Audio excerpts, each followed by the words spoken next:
तो आपको मालूम है कि यूजीसी एक्ट में जो संशोधन हुआ है उसको लेके आज देश में बवाल मचा हुआ है। आजाद समाज पार्टी भीम आर्मी ने, आदरणीय भाई चंद्रशेखर आजाद जी ने और हम सब साथियों ने ये तय किया है, हमारे भीम आर्मी के प्रदेश अध्यक्ष सुनील बैरसिया जी ने तुरंत ये घोषणा की है कि आगामी 12 तारीख को भोपाल में हम एक बड़ा आंदोलन करने जा रहे हैं। यूजीसी एक्ट में जो परिवर्तन आए हैं हम उसके पक्ष में हैं। कोर्ट ने जो स्टे दिया है हम उसके विरोध में हैं और हम सड़कों पर उतर के 12 तारीख को हजारों की संख्या में भोपाल में इकट्ठे होने वाले हैं और भोपाल में इकट्ठा होके मुख्यमंत्री का और राजभवन का घेराव करने जाएंगे। ये संदेश देंगे कि अगर इस देश के अंदर 3% लोग कोर्ट को ये संदेश भेज सकते हैं, 2%, 1-2% लोग, कि वो नियम गलत हैं, तो हम ये संदेश भेजने का काम करेंगे कि ये नियम SC, ST, OBC, शोषित वंचित वर्ग के बच्चों के हक में है, इसलिए इन नियमों को जारी रखना चाहिए। तो 12 तारीख को हमारा बड़ा आंदोलन भोपाल में यूजीसी के समर्थन में होने वाला है। भीम आर्मी के प्रदेश अध्यक्ष सैयद, पार्टी के प्रदेश अध्यक्ष सत्येंद्र विद्रोही जी और भीम आर्मी के प्रदेश अध्यक्ष सुनील बैरसिया जी और पूरी टीम इस तैयारी में लगी है और हजारों की संख्या में इकट्ठे होंगे और जाएंगे मुख्यमंत्री और राजभवन का घेराव करने के लिए। एक विषय यह है। दूसरा, मैं ये स्पष्ट तौर पर कहना चाहता हूं, आपने दिग्विजय सिंह के बेटे जयवर्धन का बयान सुना होगा, किसी ने वीडियो रिकॉर्ड कर लिया, वो भी यूजीसी के बिल का विरोध कर रहे हैं।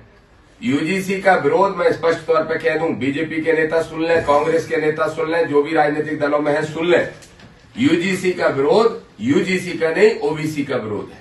क्योंकि अभी जो यूजीसी के नियमों में परिवर्तन किया गया उसमें SC, ST को तो पहले से कानून में सुविधाएं थी या उनकी सुरक्षा की व्यवस्था थी, लेकिन ओबीसी के लिए नहीं थी। सिर्फ ओबीसी को शामिल करने से अगर पेट में दर्द हो रहा है तो ऐसे नेताओं को सबक सिखाने का काम हम करेंगे। हम जा रहे हैं जयवर्धन के यहाँ सभा करने 17 तारीख को और वहां पे SC, ST और ओबीसी के लोगों को बताएंगे कि ये तुम्हारे वोट से जीत के जाते हैं और इन लोगों को सबक सिखाने की जरूरत है, पूरे प्रदेश के नेताओं को। एक संकल्प यात्रा के माध्यम से नागपुर से लेकर ग्वालियर तक, बाबा साहब की दीक्षा भूमि है नागपुर में।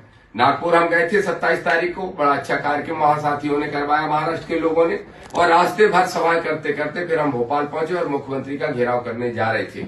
और ये हमने मुख्यमंत्री के नाम से वहां पे डीसीपी को ज्ञापन सौंपा है कि हर हाल में ग्वालियर हाईकोर्ट में 14 मार्च के पहले मोहन यादव की सरकार स्टेच्यू को लगवा दे, नहीं तो हम लगाने का काम करेंगे। उस संकल्प यात्रा का दूसरा चरण 14 तारीख को भोपाल से शुरू हो रहा है और ये अगले 14 तक, मतलब अप्रैल 14 तक चलेगा। लेकिन जो इसमें विशेष बात है, जो इसका आखिरी और निर्णायक चरण होगा वो दतिया से पैदल मार्च के रूप में होगा।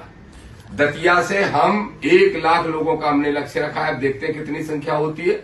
हम दतिया से पैदल चल के जाएंगे ग्वालियर तक। आपको याद होगा कुछ दिन पहले एक 28 साल का नौजवान लड़का निकला था इस देश के संविधान को तोड़ने, हिंदू हिंदू भाई भाई का नारा देते हुए, धीरेन्द्र शास्त्री जिसका नाम है। हम अब निकल रहे हैं, उसने जो कचरा फैलाया है सांप्रदायिकता का, भेदभाव का, उसको हम साफ करते हुए इस देश को, इस प्रदेश को संविधानवादी भूमि बनाना चाहते हैं। इसलिए उसी तरह की यात्रा हम निकालेंगे, लेकिन संविधान की रक्षा के लिए 15 मार्च को ग्वालियर पहुंचेंगे और डटकर मुकाबला करेंगे गैर संवैधानिक लोगों का और बाबा साहब की स्टेच्यू लगाने का काम करेंगे। आप सबके लिए बड़ी खबर यही है कि 11 तारीख से 11 मार्च से दतिया से लेके और ग्वालियर तक हम पैदल यात्रा करने वाले हैं। ये दोनों विषय के लिए आपको हमने बुलाया था। अब अगर कोई विषय हो तो